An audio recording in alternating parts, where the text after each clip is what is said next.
Okay. Hey, Abram. I have a question for you about time and our relationship to time. I recently created a situation whereby I got a bunch of time off work simply because there was things that I wanted to tend to.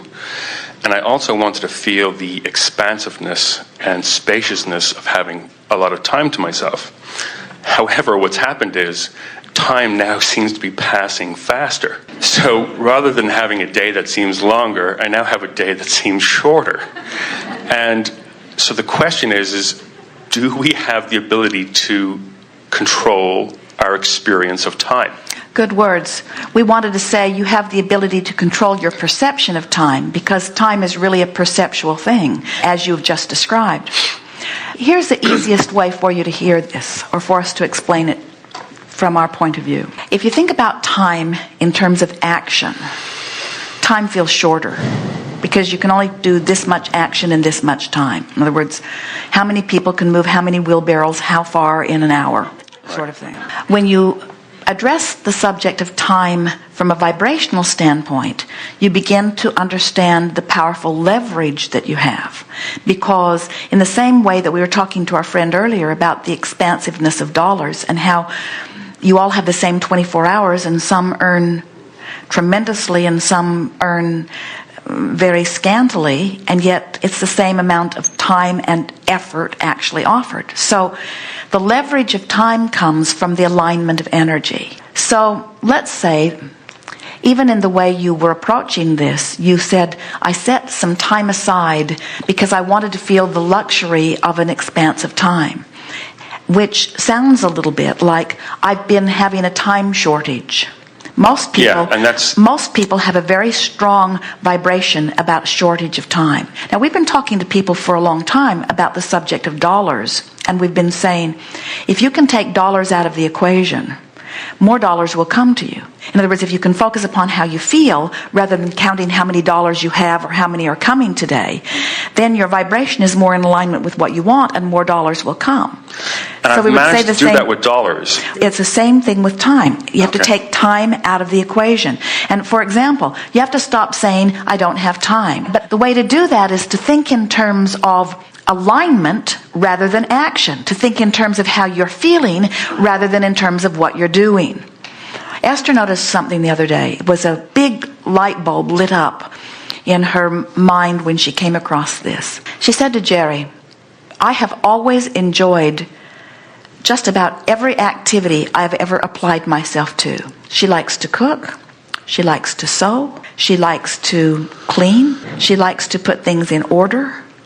She likes to write books. She likes to edit tapes. She likes to be a mouthpiece for Abraham. She likes to play with the grandkids. She likes to shop. She likes to drive the bus. In other words, she likes to wash the bus. There just isn't anything that when Esther applies herself to it that she doesn't take pleasure in doing. However, as her energy stream is moving faster and the picture of what she's put over there is shaping up, there are some activities that she has formerly enjoyed doing that don't match up as well. For example, for Esther to get Jerry, she hasn't been able to talk him into it in a long time, to wash the bus with her. There are people who drive around every park who are happy to wash the bus. And so it would just be ridiculous for them to go out and wash their bus. It's big.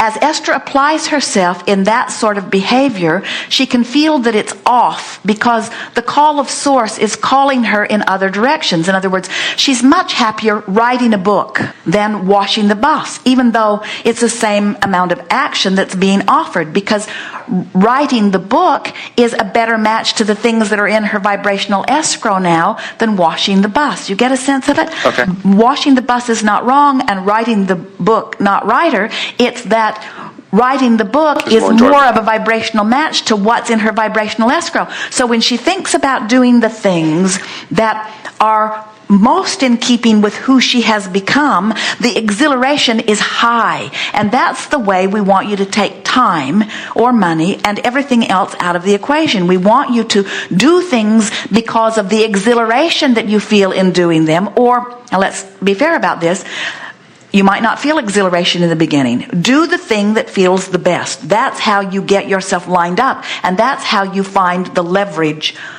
in time. One who's connected to the stream is more powerful than millions who are not.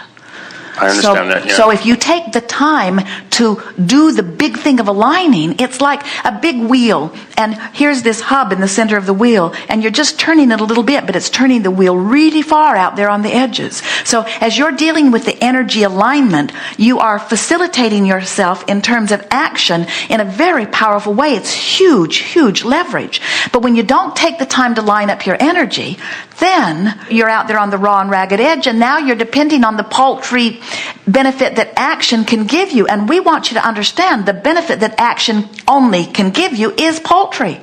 You never intended to create your world through action. You intended to enjoy through action what you had created through thought. That was big. Did you get it? So big. So you don't align with time, you align with a feeling called getting it done. Well, let's talk about it. So here I am. I've been living life, and I have all kinds of things that I want. And they're over there in vibrational escrow. And I've taken some time off from my obligation because I wanted to feel the luxury of time.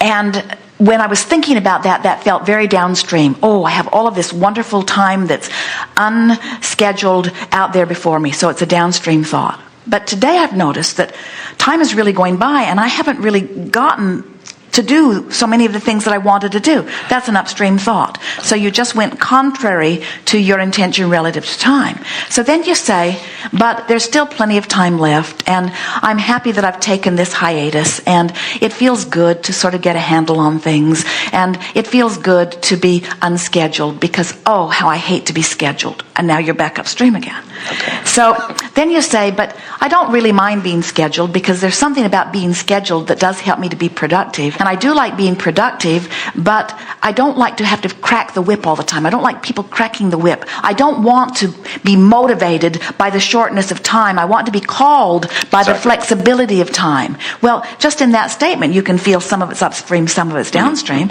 I don't want someone cracking the whip, and I don't even want to crack my own whip.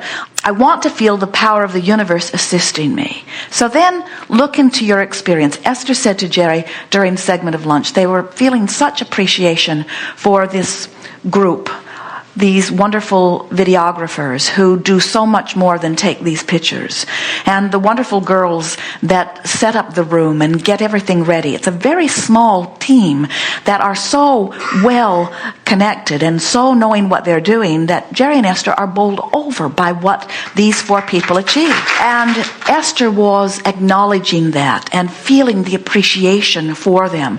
And in her appreciation of them, she lined up with this energy stream that just brings more clarity, more productivity, more people to assist. In other words, Jerry and Esther can feel that things are swelling all around them, and more dynamic people are necessary to facilitate in the unfolding of all of this. And in her awareness of what is working, more that is working comes into alignment. In other words, you can feel the downstream thought of that, you see. So that's what we're suggesting. Just acknowledge what is working in terms of time. Compliment yourself about your time efficiency as often as you can. And begin noticing how many things are happening that benefit you that take none of your time. Everything is working for you.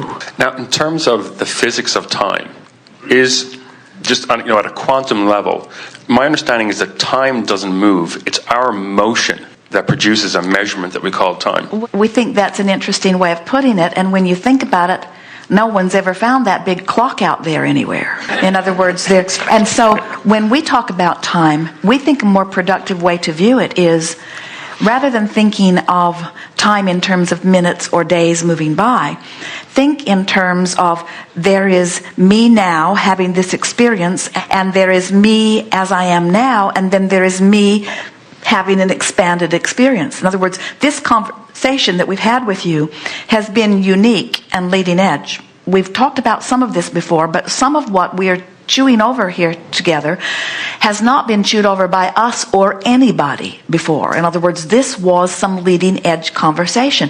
So the universe has expanded in terms of knowledge and understanding as a result of this interaction, which means the universe is more now than it was when you sat down. So since it is more now than it was, there is an awareness of something happened, but we want you to think in terms of the expansion rather than in terms of the time passing.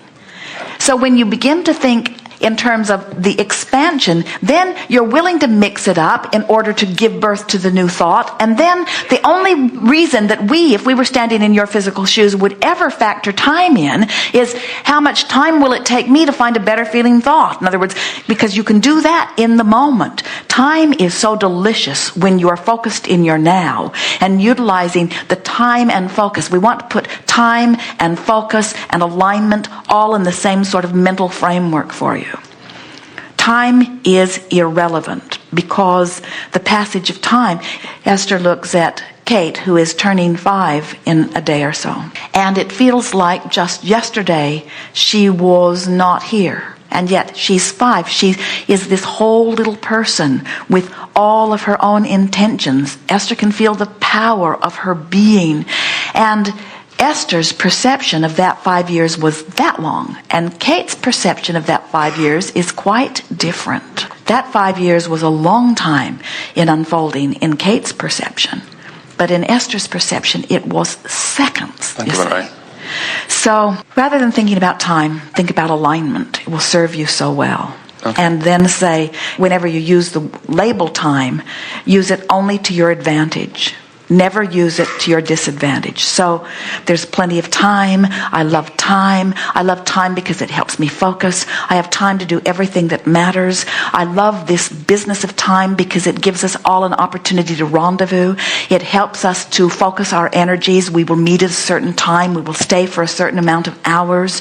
It helps us so much in our cooperative co-creating one with another. It is a mutual focusing spot, but beyond that, it does not serve us in any particular way. Okay. We are powerful creators, and the universe is responding to our thought, and I can spend the same amount of time thinking about what I do want or the same amount of time thinking about what I don't want, but when I spend time thinking about what I do want, I line up with my vibrational escrow, and the universal forces come into play, and things begin to happen quickly because, here it is. The time that we want you to feel the power and speed of this stream that is calling you toward everything that you're wanting. And when you get into the flow of that, time is irrelevant because everything is unfolding perfectly for you. When you get crossways of that, time becomes relevant because you're not making progress, you see. Really good. Yeah, that's, I think, when you're not in the flow, then time becomes then an issue. It's like the demands of time and schedules and all those things start to come into your space. So we're really talking about alignment, not time, aren't we? Yeah. So shortage of anything. Shortage of money, shortage of love, shortage of a lover in your bed, shortage of time, shortage of anything is upstream every single time. So we're not talking about time here. We're talking about shortage or abundance, aren't we? We're talking about upstream, downstream. Time, money, doesn't make any difference. Upstream, downstream. We have enjoyed this interaction in so many ways, on so many levels, and we're wanting you to feel appreciation for your participation, whether you were sitting in the hot seat or whether you have just conveyed your vantage point vibrationally to the mix. You are a powerful body of beings who have come forth with very clear intent. And our role in all of this is minuscule in comparison with yours. Our role is just to do whatever we can do to soothe you into alignment with who you have become. And that was our desire here today, and that was our successful experience here today. We know that you are a variety of beings, and there are a lot of different vantage points and intentions that you hold. And we know that it is irritating when you're standing in a place different from where you want to be, to listen to anyone who sounds like they are even in the slightest way trivializing where you are. We want you to understand that we do not see where you stand as trivial ever. We see the desires that your life has caused you to ask for as important. So important that we have given them our undivided attention.